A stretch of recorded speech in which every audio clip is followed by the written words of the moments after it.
नमस्कार दर्शकों, प्रिय दर्शकों, हमारे चैनल दिव्या ज्ञान कहानियां में आपका स्वागत है। आज हम आपके लिए एक दिल को छू लेने वाली कहानी लेकर आए हैं, जिसे सुनकर आप भावुक हो जाएंगे। ये कहानी आपके जीवन में सकारात्मक बदलाव ला सकती है। आज की हमारी कहानी का शीर्षक है सासू माँ और 4 चालक बहुओं की कहानी। प्रिय दर्शकों, ये वीडियो देखना आपके लिए बहुत जरूरी है। तो प्यारे दर्शकों, आपसे गुजारिश है ये वीडियो लास्ट तक देखें। प्रिय दर्शकों, गांव के बाहरी छोर पर आम और नीम के पेड़ों से घिरे एक बड़े सुंदर घर में सुमित्रा देवी रहती थीं। उनका यह घर हर मौसम में अलग ही रूप ले लेता था। गर्मियों में आम के पेड़ों से टपकते रसदार फल और सर्दियों में नीम की पत्तियों से निकलती सौंधी सुगंध वातावरण को सुखद बनाती थी। सुमित्रा देवी की उम्र 60 के पार हो चुकी थी, लेकिन उनका चेहरा अब भी तेज से दमकता था। सफेद बालों के बीच उनकी सजी हुई चोटी और माथे पर बड़ा सा लाल बिंदी उनके गरिमामय व्यक्तित्व को दर्शाती थी। सुमित्रा देवी के 4 बेटे नौकरी की वजह से शहरों में बसे थे। वे हर महीने 1-2 बार घर आते थे और तब घर का माहौल चहल पहल से भर जाता था। बेटों के आने पर उनकी 4 बहुएं कुसुम, रमा, शीलू और प्रीति सासू माँ के साथ बेहद मधुर व्यवहार करतीं। हर समय उनके आसपास घूमती, उनकी पसंद नापसंद का ख्याल रखती और उन्हें ऐसा महसूस कराती जैसे वे परिवार की सबसे प्रिय सदस्य हों। लेकिन जैसे ही बेटे वापस शहर लौटते, बहुओं का व्यवहार अचानक बदल जाता। सुमित्रा देवी को घर के हर छोटे बड़े काम में झोंक दिया जाता। खाना बनाना, कपड़े धोना, घर की सफाई, हर जिम्मेदारी उन्हीं के कंधों पर डाल दी जाती। बहुएं खुद तो आराम से बैठकर गपशप करती या अपने काम में लगी रहती, लेकिन सुमित्रा देवी के खाने पीने का बिल्कुल ध्यान नहीं रखती। अक्सर सुमित्रा देवी खुद ही रसोई में बैठकर अपना खाना खाती, और वह भी बचा खुचा। कुसुम, जो सबसे बड़ी बहू थी, दूसरों को उकसाने में माहिर थी। वह अक्सर कहती, सासू माँ तो काम के बिना रह ही नहीं सकती। अगर इन्हें आराम दे दो तो बीमार पड़ जाएंगी। रमा, जो सबसे चतुर थी, हर बात में ताने मारने में माहिर थी।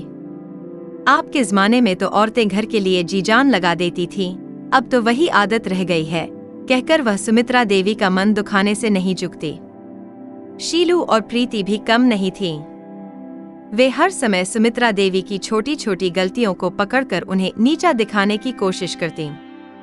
इस घर में सुमित्रा देवी का जीवन, जो बाहर से देखने पर आदर्श लगता था, असल में एक संघर्ष था। उनके चेहरे की मुस्कान के पीछे गहरी पीड़ा छुपी हुई थी। बहुओं के इस दोहरे व्यवहार ने उन्हें अंदर से तोड़ दिया था, लेकिन उनके स्वाभिमान ने उन्हें झुकने नहीं दिया। वे हर दिन खुद को समझाती, शायद एक दिन सब ठीक हो जाएगा, और इसी उम्मीद के सहारे जीती रहती। सुमित्रा देवी का संघर्ष। प्रिय दर्शकों, सुमित्रा देवी के लिए दिन की शुरुआत सूरज उगने से पहले ही हो जाती थी। जैसे ही मुर्गे की बांग सुनाई देती, वे उठकर काम में लग जातीं। घर का आंगन झाड़ना, गोबर से लिपाई करना, रसोई में पानी भरना और फिर चूल्हा जलाना, इन सब कामों में ही सुबह का आधा वक्त निकल जाता। उनकी बहुएं कुसुम, रमा, शीलू और प्रीति अपने अपने कमरों में आराम से सोती रहतीं। कोई भी जल्दी उठकर उनकी मदद के लिए नहीं आती। खाना बनाना भी सुमित्रा देवी की जिम्मेदारी बन गया था। बहुएं अपनी अपनी मर्जी से कभी कभार खाना बनाती, और जब बनाती भी तो अपने स्वाद और पसंद का ध्यान रखती।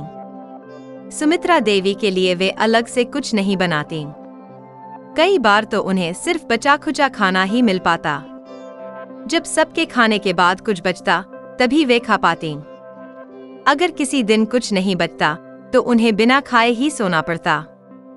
दिन के समय बहुएं अपने अपने कामों में व्यस्त रहती।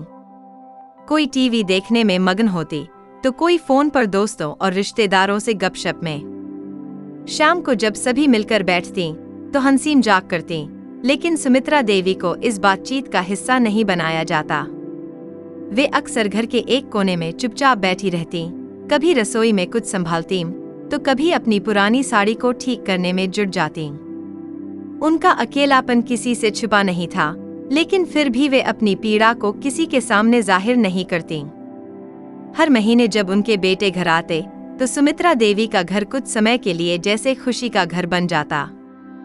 बहुएं अचानक सासू माँ के प्रति बेहद आदर और प्रेम दिखाने लगतीं। वे सुमित्रा देवी के लिए खाना बनाती, उनके कामों में मदद करतीं और उनकी तारीफों के पुल बांधतीं। माँ जी कितना काम करती हैं, आप तो कितने भाग्यशाली हैं कि आपको ऐसी माँ मिली। ये बातें वे अपने पतियों के सामने कहतीं। बेटे अपनी पत्नियों के इस व्यवहार से खुश हो जाते।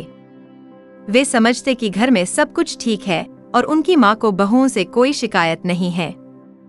सुमित्रा देवी यह सब देखती और चुपचाप मुस्कुराती। उनके चेहरे पर खुशी का एक झूठा आवरण होता, लेकिन दिल में दर्द का एक सागर हिलोरे मारता। वे अपनी तकलीफें छुपा लेती, क्योंकि उन्हें पता था कि अगर उन्होंने कुछ कहा तो बेटे और बहुओं के बीच दरार आ सकती है। उनका संघर्ष केवल शारीरिक कामकाज तक सीमित नहीं था, बल्कि मानसिक और भावनात्मक स्तर पर भी था। वे अपने अकेलेपन और बहुओं के व्यवहार से आहत थीं, लेकिन अपने बेटों की खुशियों के लिए उन्होंने चुप रहने का निर्णय लिया था। उनकी यह त्यागमयी चुप्पी उनकी शक्ति और उनकी पीड़ा दोनों की कहानी कहती थी। रहस्यमयी घटना। गांव में एक दिन एक बूढ़ा साधु आया। उसकी लंबी सफेद दाढ़ी, चमकती आंखें और साधारण वस्त्र उसे रहस्यमय बना रहे थे। वह नंगे पैर चलता और हर घर जाकर आशीर्वाद देता। उसके पास एक विशेष ऊर्जा थी, मानो वह हर किसी के मन की बातें जान लेता हो। गांव के लोग उसकी बातें सुनते और जो समस्याएं वे लंबे समय से झेल रहे थे, साधु उनके समाधान बताकर उन्हें संतुष्ट कर देता। साधु जब सुमित्रा देवी के घर पहुंचा तो घर का वातावरण ठंडा और तनावपूर्ण था। बहुएं आंगन में खड़ी आपस में बातें कर रही थीं।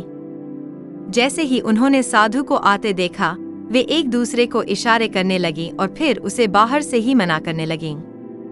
बाबा, यहाँ कुछ नहीं चाहिए, आप कहीं और जाइए, कुसुम ने कठोर स्वर में कहा।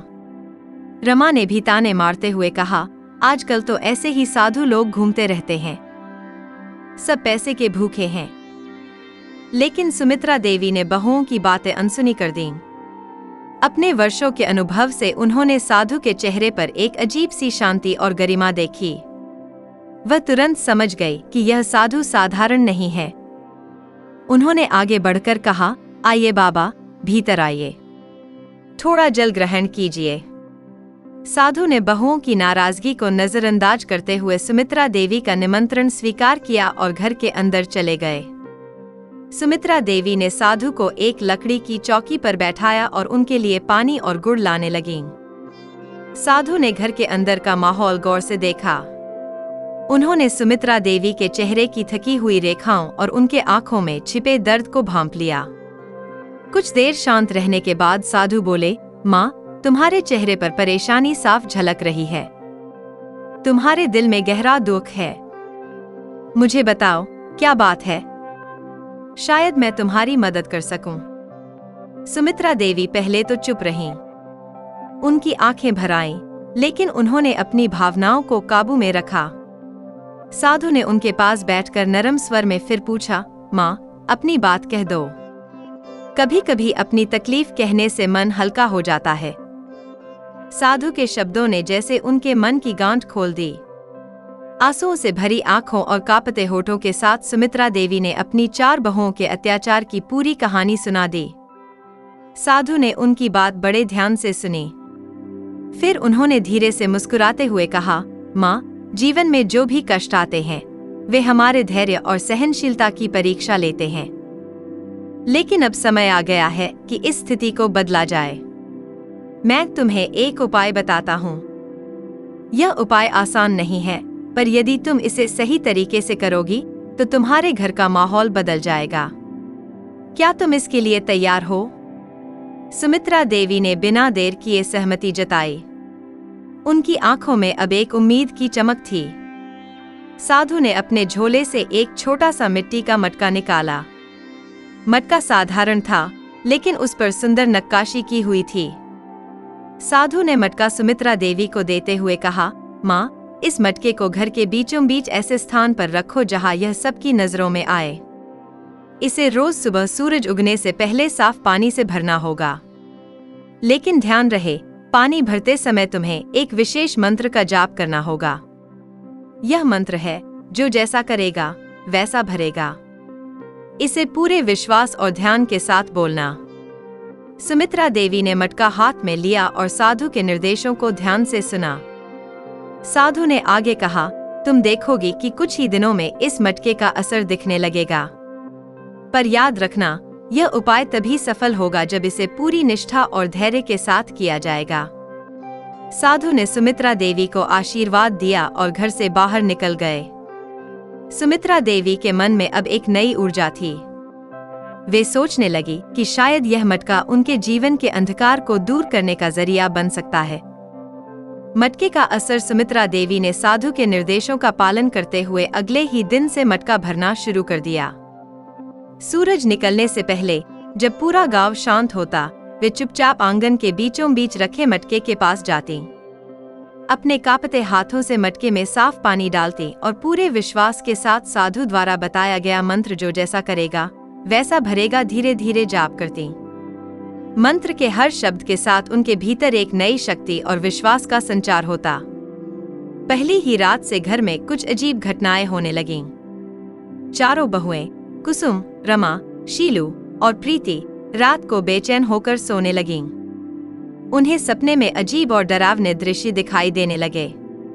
कुसुम ने देखा कि वह बूढ़ी हो गई है। उसका चेहरा झुर्रियों से भर गया है और उसके बाल सफेद हो गए हैं। वह घर के एक कोने में बैठी है, भूखी और असहाय। उसकी बहू उसे खाने के लिए जली हुई रोटी देती है और कहती है, आप तो हर समय खाने के लिए ही बैठी रहती हैं, खुद कुछ क्यों नहीं कर लेती? कुसुम इस अपमान से तिलमिला उठती, लेकिन उसके पास कोई जवाब नहीं होता। रमा के सपने में उसके बच्चे उसे घेरकर खड़े थे। वे उसकी हर बात पर ताने मार रहे थे। आपने हमारे लिए कभी कुछ नहीं किया, सारा दिन बस दूसरों पर हुक्म चलाया। अब आप हमारी मदद की उम्मीद मत करना, वे कह रहे थे। रमा अपनी सफाई देने की कोशिश करती, लेकिन उसकी आवाज मानो गले में फंस जाती। शीलू ने देखा कि उसकी सासू माँ उसे घर से बाहर निकाल रही है। सासू माँ के चेहरे पर गुस्सा और कठोरता थी। तुमने मेरे साथ जैसा व्यवहार किया वैसा ही तुम्हारे साथ होगा, उन्होंने कहा। शीलू घबराकर रोने लगती, लेकिन उसे कोई सहारा नहीं मिलता। प्रीति को सपना आया कि वह कड़ी मेहनत कर रही है, खाना बना रही है, घर साफ कर रही है, लेकिन उसके परिवार वाले उसकी कोई कद्र नहीं कर रहे। वे उसे ताने दे रहे हैं और कह रहे हैं, तुम जो भी कर रही हो वह तुम्हारी जिम्मेदारी है, इसमें इतना खास क्या है? अगली सुबह चारों बहुएं अपने अपने कमरों से निकलते ही बेहद परेशान दिख रही थीं। उनकी आंखों में डर और बेचैनी थी। न तो किसी ने ठीक से खाना खाया और न ही एक दूसरे से ज्यादा बात की। थोड़ी देर बाद जब वे बैठकर आपस में बातें करने लगीं, तो उन्होंने पाया कि सभी ने एक जैसी परेशान करने वाले सपने देखे हैं। यह बात सुनकर वे और घबरा गईं। उनके मन में यह ख्याल आया कि यह सब सुमित्रा देवी द्वारा आंगन में रखे मटके की वजह से हो रहा है। यह मटका साधु ने दिया था, जरूर इसमें कोई जादू टोना है, कुसुम ने गुस्से में कहा।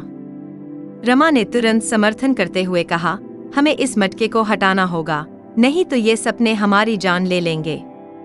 शीलू और प्रीति ने भी सहमति जताई। चारों बहुएं मटके को हटाने के लिए आंगन में पहुंचीं।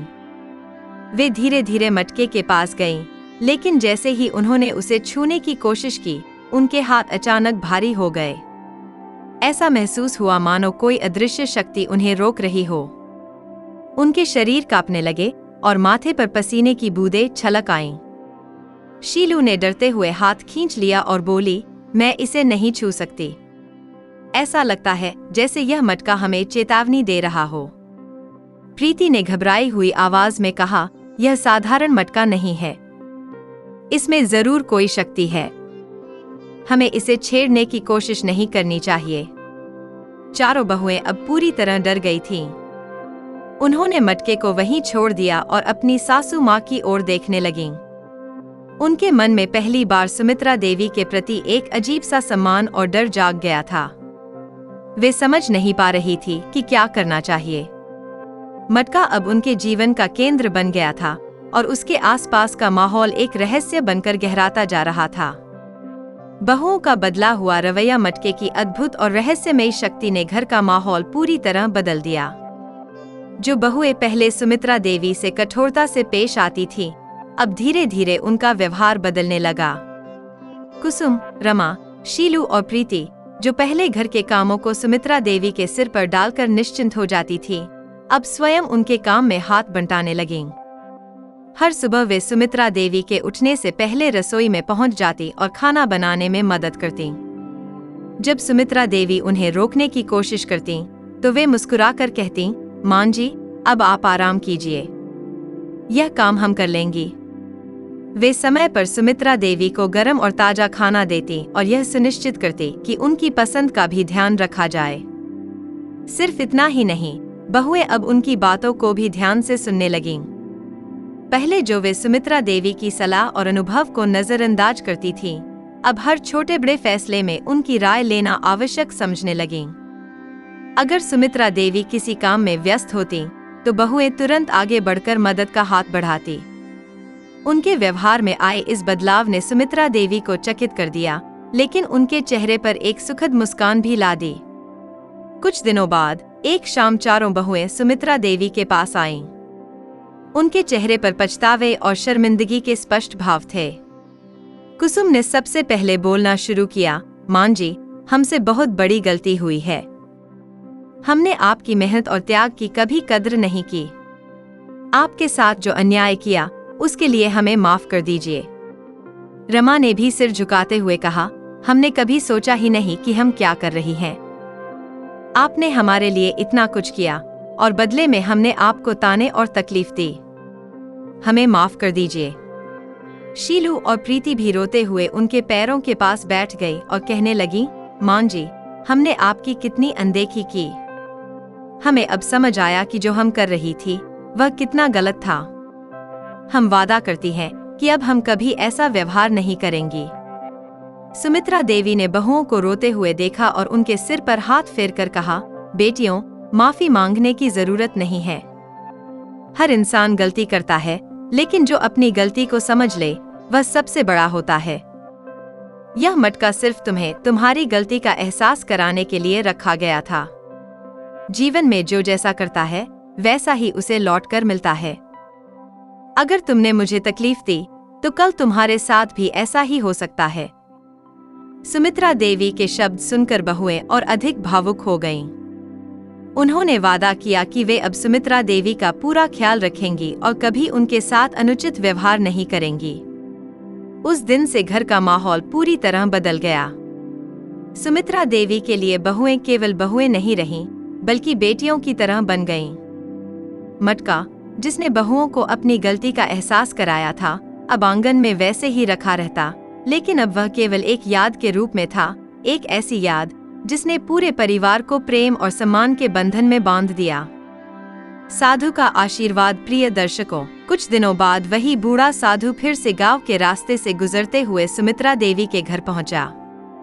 साधु को देख सुमित्रा देवी के चेहरे पर खुशी और कृतज्ञता की चमक फैल गई। वह तुरंत साधु को भीतर ले आई और उन्हें एक ऊंची चौकी पर बैठाया।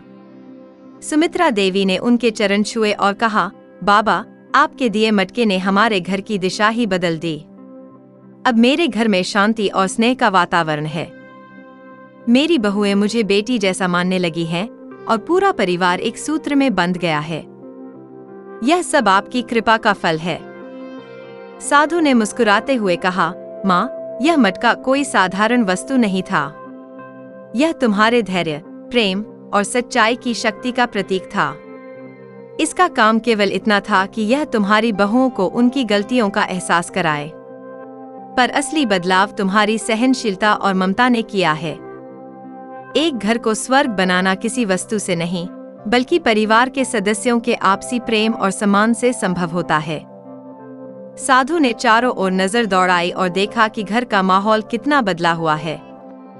जहां पहले तनाव और कठोरता की झलक थी, वहां अब प्रेम और सहयोग का अनुभव हो रहा था।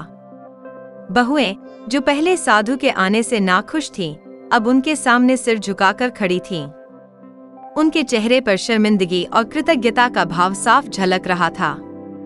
साधु ने चारों बहुओं की ओर देखा और कहा, बेटियों, याद रखना, जीवन में जो जैसा करता है वैसा ही उसे लौटकर मिलता है।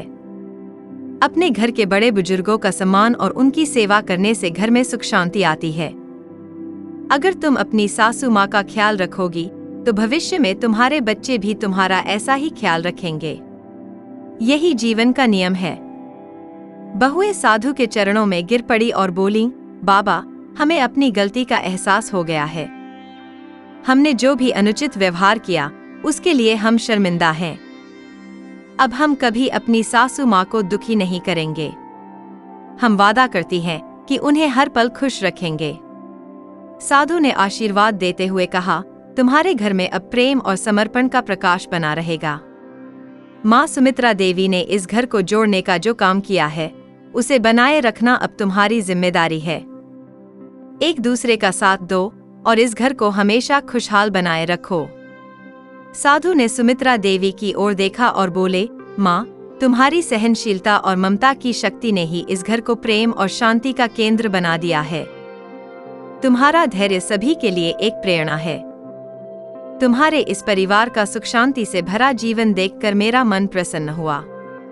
साधु ने अंत में सबको आशीर्वाद दिया और अपने सफर पर आगे बढ़ गए। उनके जाने के बाद सुमित्रा देवी और उनकी बहुएं घर के आंगन में खड़ी थीं। सबके चेहरे पर संतोष और खुशी का भाव था। साधु के शब्द उनकी आत्मा में गूंज रहे थे और उनके आशीर्वाद ने उस घर को हमेशा के लिए प्रेम और सौहार्द का प्रतीक बना दिया। सीख इस घटना के बाद सुमित्रा देवी का घर शांति और प्रेम का ऐसा केंद्र बन गया जिसकी मिसाल पूरा गांव देने लगा। पहले जहां घर में तनाव और कटुता का वातावरण था, वहां अब हर कोने में स्नेह और सद्भाव की झलक दिखाई देने लगी। बहुओं ने अपने व्यवहार में सुधार कर लिया था और वे सुमित्रा देवी के साथ सम्मान और प्रेम से पेश आने लगीं। अब वे न केवल घर के कामकाज में उनकी मदद करतीं, बल्कि उनके अनुभव और ज्ञान का आदर भी करतीं। यह बदलाव सुमित्रा देवी के जीवन को सुखद और संतोषजनक बना गया। इस कहानी से हमें कई महत्वपूर्ण बातें सीखने को मिलती हैं। सबसे पहले यह समझना जरूरी है कि बुराई करने वालों को उनकी गलतियों का एहसास कराना आवश्यक है, लेकिन यह काम कठोरता या हिंसा से नहीं किया जाना चाहिए। सुमित्रा देवी ने अपनी सहनशीलता, धैर्य और सच्चाई से अपने परिवार को बदलने का जो काम किया, वह इस बात का प्रमाण है कि प्रेम और धैर्य से बड़ा परिवर्तन लाया जा सकता है। कहानी यह भी सिखाती है कि जीवन में जैसा हम दूसरों के साथ व्यवहार करते हैं, वैसा ही हमें लौटकर मिलता है। अगर हम दूसरों को सम्मान और प्रेम देते हैं, तो हमें भी वही मिलेगा। लेकिन अगर हम दूसरों के साथ कठोरता और दुर्व्यवहार करते हैं, तो भविष्य में वही हमारे जीवन का हिस्सा बन जाएगा। सुमित्रा देवी का उदाहरण यह दिखाता है कि परिवार में सबसे बड़े सदस्य का धैर्य और ममता पूरे घर को जोड़ने और खुशहाल बनाने की ताकत रखता है। उन्होंने बिना किसी शिकायत के अपनी तकलीफें सहन कीं, लेकिन सही समय पर उन्होंने अपनी बहुओं को उनकी गलती का एहसास कराने के लिए साधु का सहारा लिया। इस प्रक्रिया में न तो उन्होंने कठोरता दिखाई और न ही किसी को अपमानित किया, फिर भी उनका उद्देश्य पूरा हुआ। यह कहानी हमें यह भी सिखाती है कि हर व्यक्ति में परिवर्तन की क्षमता होती है। सुमित्रा देवी की बहुएं, जो पहले कठोर और स्वार्थी थीं, समय के साथ संवेदनशील और स्नेहिल बन गईं। यह बदलाव इस बात का सबूत है कि सही मार्गदर्शन और आत्मचिंतन से किसी का भी हृदय परिवर्तन संभव है। अंततः यह कहानी जीवन का एक महत्वपूर्ण सत्य उजागर करती है। धैर्य, सहनशीलता और सच्चाई वह शक्तियां हैं जो किसी भी मुश्किल परिस्थिति को सुलझा सकती हैं। यह केवल एक परिवार की कहानी नहीं, बल्कि एक सीख है कि प्रेम और करुणा से भरा वातावरण न केवल हमारे जीवन को, बल्कि हमारे आसपास के लोगों को भी सुखद बना सकता है। प्रिय दर्शकों, यदि आपको यह कहानी पसंद आई हो और आपने इससे कुछ प्रेरणा या नई सीख प्राप्त की हो, तो कृपया इसे लाइक करना न भूलें। आपका एक लाइक हमें और भी बेहतर और प्रेरणादायक कहानियां बनाने के लिए प्रोत्साहित करता है। साथ ही हमारे चैनल को सब्सक्राइब करें ताकि आपको ऐसी ही रोचक, रहस्यमयी और जीवन को बदलने वाली कहानियां लगातार मिलती रहें। सब्सक्राइब करने से आप हमारे साथ जुड़ जाएंगे और हमारे नए वीडियो की जानकारी आपको सबसे पहले मिलेगी। इसके अलावा इस कहानी को अपने मित्रों, परिवार और प्रियजनों के साथ साझा करें। हो सकता है यह कहानी उनके जीवन को भी एक नई दिशा देने में मदद करे। आपकी भागीदारी और समर्थन हमारे लिए अनमोल है और यह हमें और भी बेहतरीन सामग्री तैयार करने के लिए प्रेरित करता है। तो हमें इसी तरह अपना प्यार और सहयोग देते रहिए। मिलते हैं आपसे अगली कहानी में, जो न केवल रहस्यमयी होगी बल्कि आपके दिल और दिमाग को प्रेरित करने वाली भी। अंत में हमारे साथ जुड़ने और इस यात्रा को खास बनाने के लिए आपका दिल से धन्यवाद।